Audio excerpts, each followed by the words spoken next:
L'ex-président nigérien se lance à la reconquête du pouvoir. Il a annoncé sa candidature pour la présidentielle de 2021 au Niger.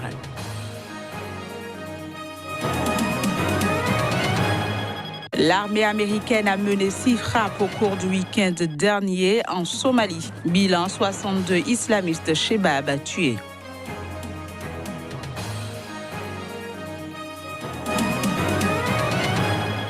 Puis rencontre entre le président égyptien Abdel Fattah al-Sisi et le chancelier autrichien. Ils ont parlé migration et terrorisme.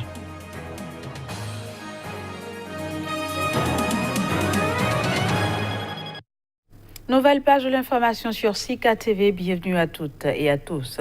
Je le disais en titre, au Niger, le premier président démocratiquement élu post-conférence nationale souveraine veut reconquérir le pouvoir qu'il a perdu en 1996 à la faveur d'un coup d'État militaire. Mahaman Ousmane bénéficie du soutien d'une nouvelle alliance de 2 partis de l'opposition qui l'ont officiellement investi. Notre correspondant au Niger, Abdul Karim Mahamadou, nous fait le point. L'ex-président Mahaman Ousmane n'a jamais perdu l'espoir de retrouver le fauteuil présidentiel qu'il a perdu à la suite du coup d'État du 27 janvier 1996 conduit par le général Ibrahim Barry Maïnassara, 3 ans seulement après son élection pour un mandat de 5 ans. Depuis, Mahaman Ousmane a été faiseur de roi par 2 fois, en 1999 et 2004, lorsque les reports de ses voix ont permis à l'ancien président Tanja Mamadou d'être élu. Leader de l'opposition, aujourd'hui Mahaman Ousmane vient d'être officiellement investi candidat à la présidentielle de 2021 par le Rassemblement démocratique et républicain et le Mouvement nigérien pour le renouveau démocratique qui viennent de sceller une alliance démocratique et républicaine. Mahaman Ousmane a saisi l'opportunité pour dénoncer ce qu'il qualifie de gouvernance chaotique du régime de Niamey. Le Niger vit un présent morose, plein d'incertitudes et de désespoir pour la grande majorité de ses concitoyens, malheureusement. D'une gestion autocratique et patrimoniale des biens publics, avec des dépenses inefficaces, éloignées des besoins réels des populations actuelles, et pire encore, éloignées des besoins et nécessités des générations à venir. Celui que les sympathisants considèrent comme le futur président de la République du Niger, si les élections à venir ne sont pas truquées, a pris l'engagement de refonder la gouvernance politique et économique du Niger avec certitude car il croit à sa victoire. Je m'engage avec vous à changer cette triste réalité qui perdure, celle d'un Niger qui, malgré ses nombreuses ressources humaines de qualité, et ses richesses de toutes sortes, dans ce sous-sol et sol et environnement, végète péniblement depuis 7 ans au dernier rang des pays de la planète Terre à cause de la mauvaise gouvernance de ses dirigeants. Mahaman Ousmane est le 3e candidat déclaré de l'opposition pour les prochaines élections. Avant lui, il y a eu Hama Amadou, chef de file de l'opposition en exil, investi par son parti, et Ibrahim Yacouba, ancien ministre des Affaires étrangères, qui a basculé dans l'opposition. Démarré le 4 décembre dernier, la campagne électorale en vue des élections législatives au Togo se poursuit. Les candidats, tout en appréciant le déroulement, donnent leurs impressions sur l'accueil à eux réservé par la population. C'est le cas du ministre de l'Environnement André Johnson, tête de liste sur la liste UF dans la circonscription du Lac, au sud de la capitale qui a sillonné Aniho et ses environs. On le suit au micro de Ferdinand Gadé, notre correspondant à Lomé. La motivation, elle est simple. D'abord, nous savons que le mandat des députés en cours est arrivé à son terme et qu'il y a nécessité, d'ailleurs, c'est une disposition légale, il y a donc nécessité de renouveler la classe politique avec l'élection des nouveaux parlementaires. Et je dois confesser que l'ambiance, au départ, les populations avaient manifesté quelques réticences. Mais à force d'argumenter, à force de les persuader de la pertinence, de la justesse de notre démarche, elles ont fini par adhérer à notre philosophie, à savoir que nous voulons une alternance pacifique. Et nous avons voulu, au cours de ces démarches-là, ou bien au cours de ces contacts, rester en cohérence avec ce que nous avons préconisé en signant l'accord avec notre partenaire du RPT, à savoir que nous ne pourrons pacifier ce pays qu'en étant ensemble, en prônant le vivre ensemble et en privilégiant l'esprit de réconciliation. Du matériel électoral en provenance d'Afrique du Sud est en cours d'acheminement vers la République démocratique du Congo, et ce à 6 jours de la date prévue pour les élections dans le plus grand pays d'Afrique subsaharienne. L'information a été donnée ce lundi par la commission électorale. Voici les détails. À moins d'une semaine des élections en République démocratique du Congo, la commission électorale a indiqué ce lundi que du matériel électoral en provenance d'Afrique du Sud est en cours d'acheminement dans les 22 000 centres de vote et 80 000 bureaux de vote. Selon les membres de la CENI, le président Corneille Nangaa séjourne à Johannesburg pour superviser le convoi des diverses fiches. Il n'y aura aucun retard. Il s'agit des matériels sensibles et le calendrier avait prévu cette activité pendant cette période. Il s'agit des fiches pour la rédaction des procès-verbaux et des fiches de dépouillement, a déclaré un porte-parole de la Commission nationale indépendante, Jean-Baptiste Itipo. Fin octobre, la Commission électorale nationale indépendante a indiqué avoir reçu de l'armée congolaise 150 véhicules de transport tout-terrain et une dizaine d'avions afin de faire face aux défis logistiques. Les élections présidentielles, législatives et provinciales sont prévues le 23 décembre prochain et l'enjeu consiste à désigner le successeur du président Joseph Kabila. Précisons que les autorités ont refusé toute assistance des partenaires étrangers traditionnels, y compris de la mission de l'ONU en République démocratique du Congo, la MONUSCO.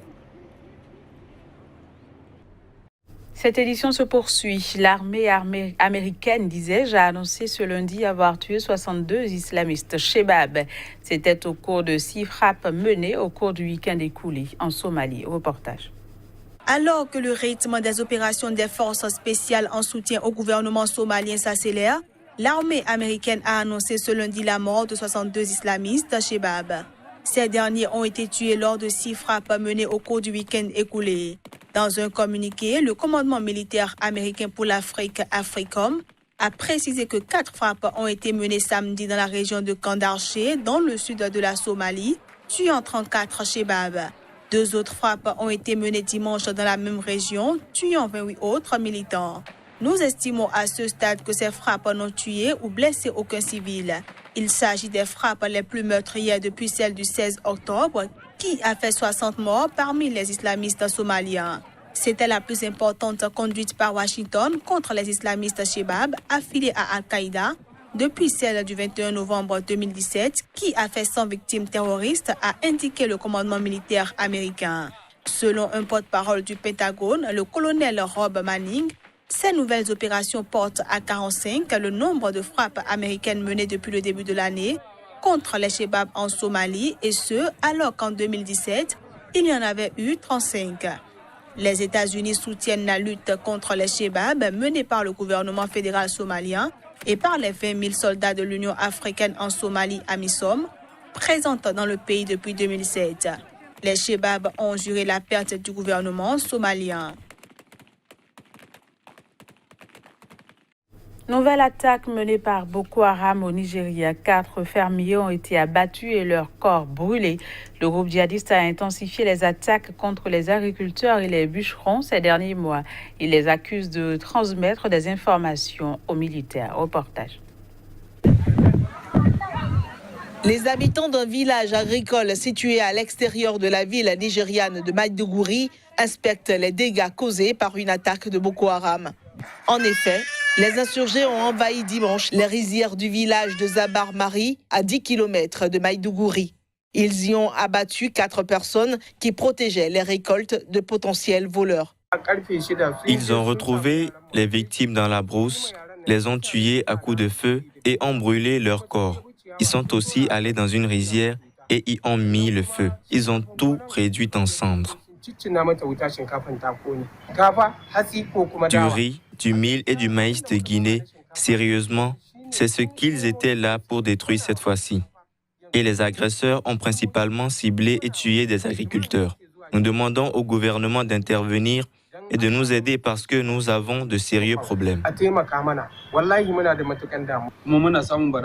Nous avons peur depuis plus de 5 mois maintenant.